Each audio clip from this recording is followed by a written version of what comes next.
God calls us to get close to those in need, those who are marginalized, and to make sacrifices so that other people win. We're calling people to a die-to-self leadership strategy. And whether you believe DEI is that or not, it doesn't really matter how you think about that or define it. We just do this every day. And we don't pat ourselves on the back. We just do it. Welcome to the 1110 Leadership Podcast, where we tackle issues at the intersection of leadership, faith, and culture. I'm your host, Rob Shields, Vice President of Strategy at 1110 Leadership, and I'm joined by my co-host, founder and CEO of 1110 Leadership, David Spickard. Proverbs 1110 lays out a bold and countercultural vision. When the righteous prosper, the city rejoices. We're here to ask, what does it look like practically to be this type of leader? Leaders willing to invest everything they have so that everyone around them can thrive. Join us on the journey as we lean in, listen, and learn how to become Proverbs 11:10 kind of leaders. The kind of leaders that make our cities rejoice. Hey, David. How are we doing today, sir? Good. Yes, doing well. It's your favorite time of the year? It is, although it's a mixed bag of emotions. March Madness is something I put in my calendar. As a UNC fan, we normally have the opportunity to experience at least a couple of good weeks of March Madness. We got just a taste this year. Just a taste. Do you have any predictions? Predictions. I'm hoping for Florida. Who you liking? I'm hoping for Florida. I have Florida. Did you pick Florida too? So we'll see. Yeah. That pick is still looking good. I had Carolina playing them in the Final Four, so that didn't age as well. But the Gators are still making me look good. You know, your bias. Yeah, our bias. Yeah. But it's my schedule's freed up a little bit now during March. Yeah. No. Because I can attest to this. This is part of your rest plan. Around March, you reject my calendar invites when it competes with a game that you need to watch. My annual hunting trip. That's great. The first weekend of the tournament. Can I make a confession to you? I might be cheering for Duke a little. I know you're going to say that. Can I explain why? My great-grandfather is 92 years old, and he is a Duke fan. He graduated from Duke Seminary. He's always pulled for Duke. And I just find myself being like, you know what? It'd make him so happy if they won. What does that cost me? That's good. Is that maturity, David? Growing up. I think I've it been is. telling people this is probably the one Duke team that I like the most. There's not a really annoying person on it. Yeah. I'm with you. Thank you. I was nervous to share that with you because I know you're a diehard, but you did a really good job kind of receiving that in a way that made me feel safe for this conversation. It's good. We're continuing on the bonus episode track. We told our people we're going away for a little while, and then here we are. There's just so much happening that we're like, we got to keep talking. We got to keep putting stuff out there. This one's a little different. This is a shift away from trades in the NBA and what they can teach us about leadership. But there's just so much in the waters of our culture right now. And we thought while we're still carving out our plan and continuing to record and putting together a really compelling second season as we shift to that model for the podcast, we wanted to drop this episode because we just felt like this was a relevant conversation that we didn't want to wait on. And as people can probably tell by the title where we're going to be really diving into all the things that are happening around this DEI movement in our culture and this shift that has been happening for a while, but really feels like it's been coming to a head as of late. Just at a high level, I think you'd have to have your head in the sand if you weren't aware. And if you're in the business community in any form of leadership, you are definitely already dialed in to what is happening. But there's just been a lot of conversations happening politically in the media around what does this mean for DEI, what language is appropriate and is now okay to say versus what's not okay to say. I saw in the New York Times, there's this whole list of words that are now being erased from websites across the country, especially if you work in the government. And from our perspective, we're really seeing the folks we work with, business leaders, struggle in being aware of seeing this, how this plays out, of businesses being concerned about getting sued around terminology if they're not saying the right terms. And then also grant funding. If you're in the nonprofit space, you rely on federal funding for your supporting some of your work. you're seeing some of that pop up in the headlines as well. So, David, I'd love to just start by just getting your reaction. Like, what do you think about all of this? You literally had a chapter in your book dedicated to what does it look like to kind of be rooted in a conviction when it comes to our approach as just leaders around these principles. So I just love to hear kind of how you're processing all of this. Yeah, good question. That's a big question. I wrote about it in my book, The Just Leader.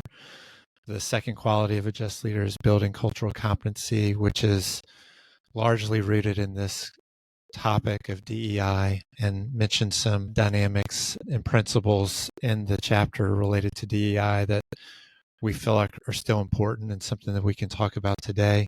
When, in particular, I was writing my book, lots of things were going on in our culture, and people were all in on DEI. It was the thing that rose to the top of our culture on the side of, man, if you're not a part of this, then you're missing out. If you're a leader that's not really outspoken about it or taking steps and initiatives to really ensure that there is diversity, equity, and inclusion in your company, then you're way behind. A lot of our company's leaders who were navigating that, and that was a new topic for them, something that they hadn't necessarily had much experience in, were coming to us with some real questions about how they implement that and what that looks like, what that's going to require of them. And now it appears we just flipped to the other side. And now we're going to scrap all of it. And if you look back on culture, we've had these moments in time where over a 5-year period, you have all in on one thing. And then it's almost like people have an aha moment, or people get tired or frustrated and say, well, that wasn't the right thing to do. So we're just going to go to the whole other side and just completely wipe it away. So I think for me particularly, it's important to understand what's going on, not to be overly frustrated, to understand that this is part of the nature of our culture, particularly in the U.S., that there's a faithfulness that is required for all of us who are in positions of influence to be able to be steady and understand what's most important, get to the root of the issues, and be able to lead well within these cultural moments, and know how we need to navigate the cultural pressures that come as a result of these moments, and stick to the things that we believe to be right and true. So that's really why we're talking about that today. Yeah, I think it's important to talk about. I think we need guidance, right? Every leader, this is confusing times, right? When we're talking to the business leaders we work with, there's a lot of nuance to these conversations and a lot of gray. And yet there are some anchoring convictions that can help provide clarity to these conversations. And I think about what you're talking about. It reminds me of that scripture, the sons of Issachar, the people who understood the times and then knew what they should do. And I think that's what we're trying to say, is like, we need to both understand the times and understand the context of our culture, but also not be blown and tossed by the wind. Think about this as a boat. Like, we need to be anchored so that we're not just being reactive. And that's what we talked about before, back in 2020, 2021, is don't just be reactive. This is something we need to be proactively thinking about, because honestly, there were problems with just going with the flow before, with how DEI was mapped out, that people with conviction and convictions around faith were like, I don't know if my faith really maps cleanly on to all of this framework per se. And so there's not a true fit there. But then now it's also true. Oh, if I'm riding this wave, there's part of my convictions that don't map cleanly onto what's happening now. And I think we just need to remind ourselves that's got to be normal, especially if you're coming from a perspective of faith. And if you're operating on those convictions, I don't know if culture fit, like we talked about in our last episode, is really the goal. Yeah. I know it's not. Yeah. So if you feel like uncomfortable, or it just doesn't feel right, you're probably in an okay place. Join us. Join us. You found your people here. Yes. There's a level of being a square piece in a circle hole. It just doesn't quite match up. And so that can feel distracting, or that can feel like we're not on board. but it also could mean that you could be right in the right place. And we want to give you some language and some thoughts and principles that you can hold on to as you feel that discomfort. Yeah. So I'd like to use that word conviction as a springboard into this conversation. And like we've done with previous episodes, I think it's for us, you and I personally, anchored in our Christian values and faith. That is an anchor for us that we bring to this conversation, recognizing that not all of our listeners may share that. But I think leading with conviction is a principle we all can rally around. And so we're going to come at that from our perspective, but hopefully it's a helpful exercise in just helping provide clarity for our listeners of what are those anchors that we can next be true to help navigate our leadership. And so for us, I think there's a helpful reference in the Bible, like back when we did an episode on rest and anchoring that story in the story of Zacchaeus. I think the story of Daniel, which is another very popular, like honestly, if you grew up in the South, everyone heard this story, whether you were churched or not. Daniel in the lion's den, right? There's a lot of meat on the bones when it comes to what can be applicable. But specifically, there's a point in that story that maybe if you just kind of heard it anecdotally of, okay, he got thrown in the lions and he lived. He got thrown in the lions and he lived. Okay, good. You summarized the story. Yeah, honestly, that's the one. Yeah, that's not the verse I'm going to be referencing here. But one that I think is a springboard for what does it look like to lead with conviction is this little verse before he got tossed in, why he got tossed in, Daniel 6:10. And so the background of the story is basically the king's advisors got a vendetta against Daniel. They don't like the favor he's being shown. And so they know he's a follower of God. And so they craft the law to make it illegal to follow God and say, you can't worship anybody but our king. And so Daniel, and this is the next verse, when this law had been passed, that now his faith, it was now illegal basically to practice it. He said, when Daniel knew that the document had been signed, he went to his house where he had windows in his upper chamber open towards Jerusalem. He got down on his knees 3 times a day and prayed and gave thanks before his God as he had done previously. And I think those 5 words honestly are like the summary of what we're trying to get at with this conversation, as he had done previously. He lived by his convictions, regardless of what was happening around culture, and he stayed true to them, and it led to quite a cost.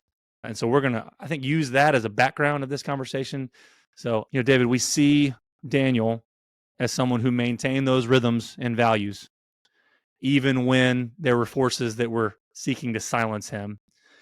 So what does it look like for a leader, especially a leader in a business setting, trying to navigate all of these things? What does it look like to remain faithful to our convictions and ensure that the work we're doing to be just really doesn't just mirror kind of cultural convenience? Yeah, I think from that example, the first big idea is we have to have those rhythms. Like we have to have been doing this for a long time. And what I love about that verse is that when he prayed with the windows open toward Jerusalem. Like he was really praying for his city and his people to be restored. And he was faithful to do that every day. And he knew that was the bottom line. There's brokenness in our world. And as leaders, we have the opportunity to use our power, our wealth, and our influence to restore brokenness. And that brokenness is tied to the place where we live. And he cared about that. Like he wanted that. He was willing to risk his life for that, even with a policy that flew in the face of what he believed to be true. He continued to do the things that he knew to be faithful, and he knew who ultimately was in control, that God is the one who he answers to. And even with a decree that says you're not allowed to worship God, he worshiped God because he knew that was what was most important. So as a leader, the question is, what are our rhythms? What are the things that we're doing daily that align us to the purpose for which we're leading? How much do we care for our people?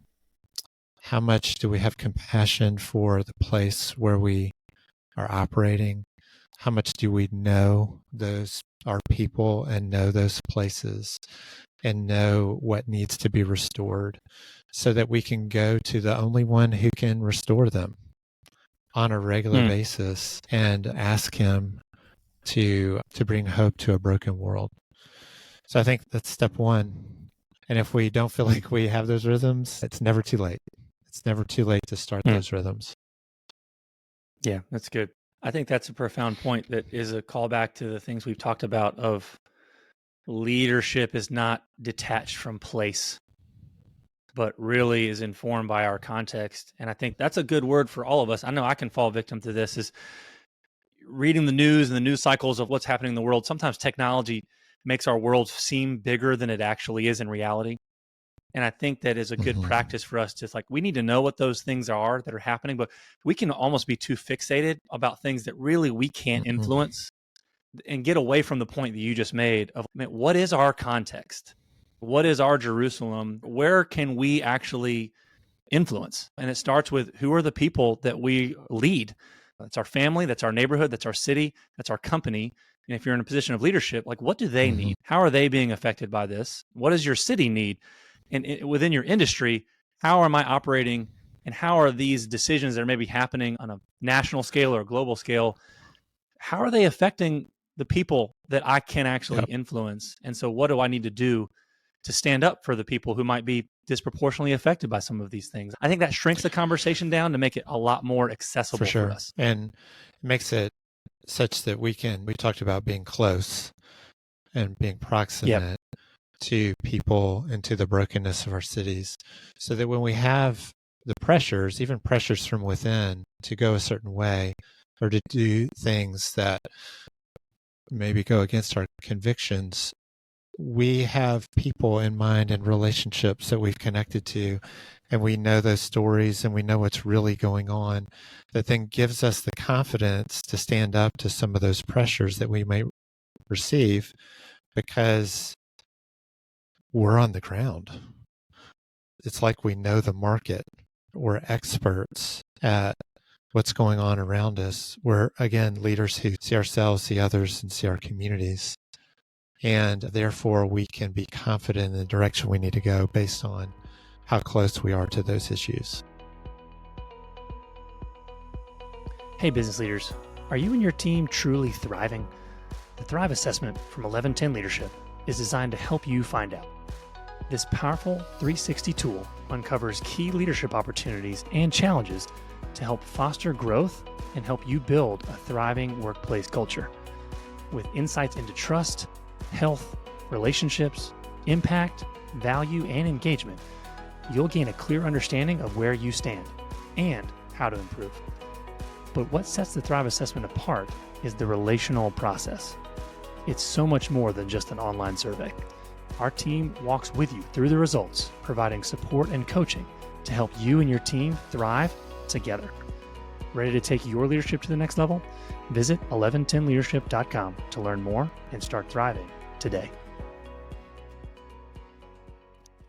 So, David, I'd like to take this to the kind of the legal side of what does it mean to be compliant. And I know that depending on your industry, whether you're a business or a nonprofit, compliant means different things to different listeners. So this is not going to be a one-size-fits-all answer or thought, but I do think there's some principles here that are applicable to everybody, regardless of how they think through this. You talk about this in your book. Like, you got to wrestle with the line between being compliant to laws and restrictions that, even then when some of them may not always map onto your convictions cleanly. But in this new landscape where there are people and institutions who are questioning the legality of DEI, and is that really fair at all? And do we just need to scrub it? Can you just speak to this idea of what does leading with conviction look like in navigating trying to be compliant, but also preventing compliance from turning into complacency? That's really insightful. I talked about in the book, you have to follow the law. And in our context, I think the laws are changing. It's a moving target right now. So that can be really hard. You have to pay attention and have a lot of savvy to understand your context and what you need to do in order to follow the law. But at the same time, I think there's an appropriate level of understanding, going back to what you said before about the things that we can influence and the fact that we're close to our people. We have principles that we believe to be true, that everyone's valuable, that there has been unfairness in the world, that we want to try to fix brokenness as a part of our work, that it really benefits us as a company to have a diverse workforce. It's been shown in all over how companies perform so much better when we have diverse opinions, backgrounds, perspectives. And so as leaders, those things are to be true. And I think we can navigate the laws in such a way that allow us to hold on to our convictions within the context that we have and the people that we know, and in our companies, the things that we hold to be true, while also being very cognizant of the ways we need to navigate the legal dynamics that are going on in our world. We have to be aware of them. We have to be on top of that. But there are things I think we can still pursue within the law that allows us then to stay true to our convictions. Let's keep the ball rolling on practical stuff, David. I mean, I think about hiring practices. Mm-hmm. What do business leaders do now to understand the times when something, we talk about the benefits of diversity, and yet DEI is now a buzzword that is not popular?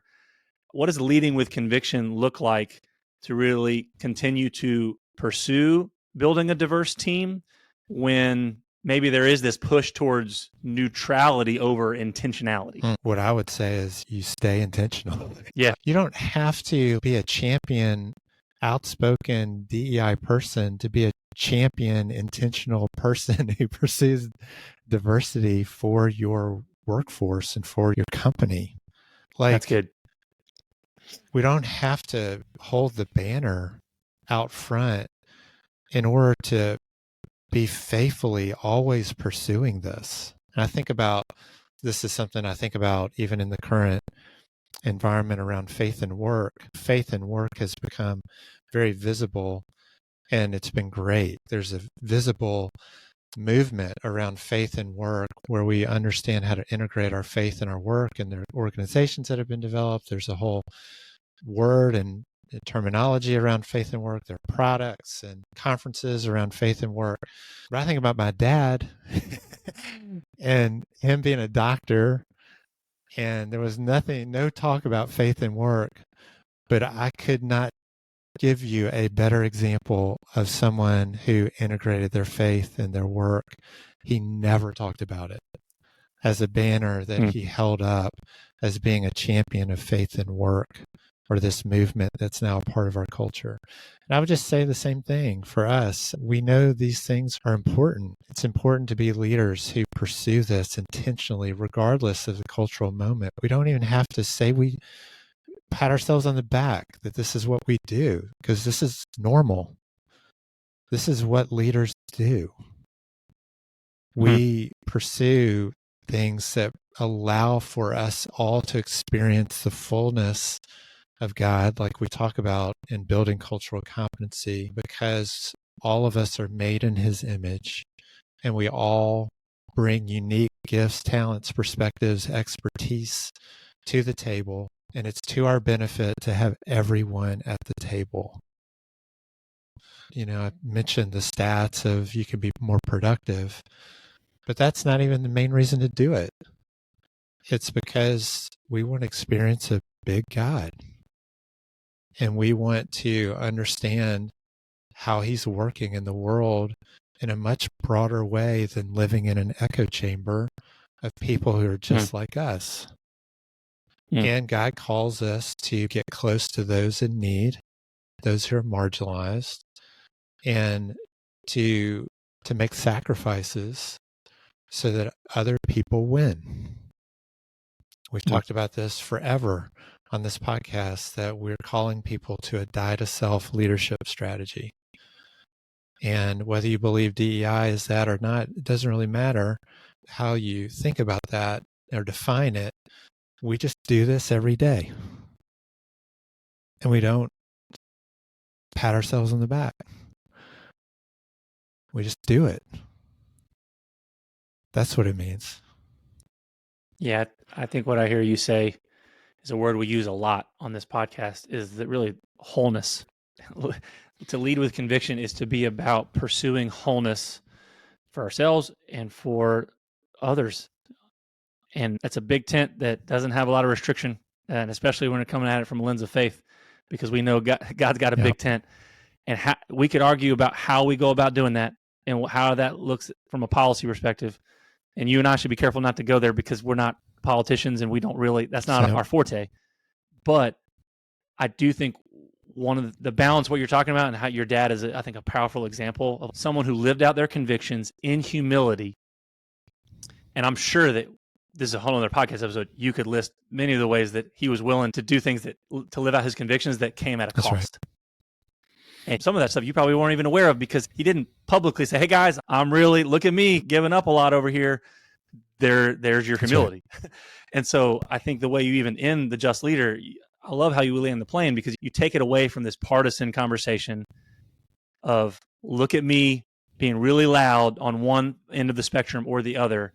And there's a quiet way to live out these convictions. You don't always stay quiet, but there's a quiet as associated with humility that is also willing to count a cost and say, I'm willing to sacrifice. I'm willing to take bold and courageous action that may cost me or my company to live by my convictions. But I'm also not doing it for attention. I'm not doing it for the credit. I'm thinking long-term and thinking about how this is going to impact generationally, not only even within my own family, but with the legacy of my company. And I think that goes back to the story of Daniel, right? Like, he was true to his convictions and he did it as he always had done. And I think therein lies the lesson for us, not to be blown and tossed by the wind of culture wars, but really prioritizing our own values and convictions and making sure that we're proactively taking the steps to invest in our people in ways that pursue wholeness. Right. It's like we're the turtle and the tortoise and the hare. That's exactly right. That's exactly right. That one's not in the Bible, but still super helpful. All right, let's land the plane here, David. I'd love to get us to the bottom line. And I think in order to do that, I'd love to start with the end of that story. We started with the beginning of the Daniel story, but I just want to read the end of it. Daniel 6:23, he said, then the king was exceedingly glad and commanded that Daniel be taken up out of the den. So Daniel was taken up out of the den, and no kind of harm was found on him, because he had trusted in his God. David, I think this story is a really helpful reminder that leadership rooted in conviction often does come with a cost, but it also carries this power with it that can shift culture.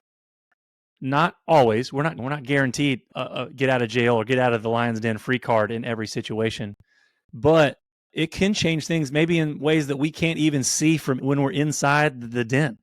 Being faithful in moments like this come with a lot of pressure. Being a leader takes a toll on us because of examples like this. Like, this is difficult waters to know how to navigate. But I do think, going back to this analogy of being anchored, I think you laid down some anchors here that should always be true of us, right? Whether what terms you use, etc., we're always called to invest in others' wholeness. We're always called to invest in people who have been pushed to the side in society and speak up for them and advocate for them because they are of equal value. But that can really feel like you're stepping into a lion's den in leadership.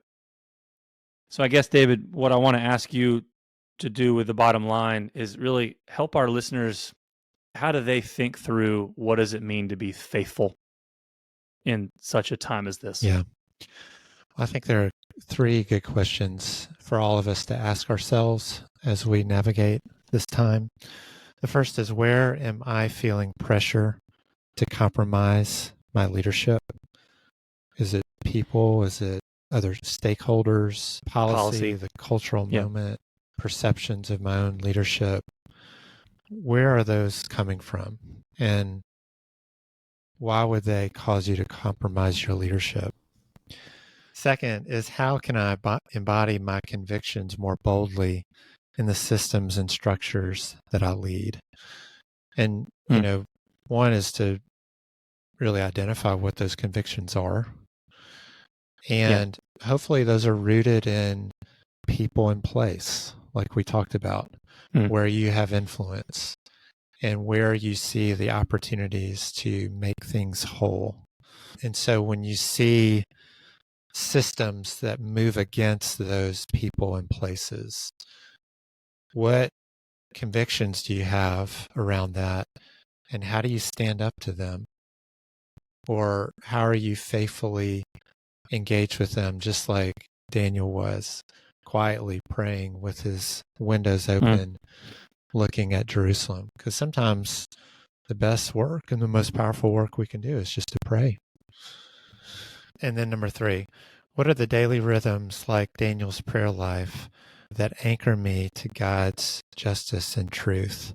Like we said at the beginning of the podcast, we want to be people who have built our muscles by having daily rhythms that are centered on our convictions, that allow us to deal with the swings that we see in our culture.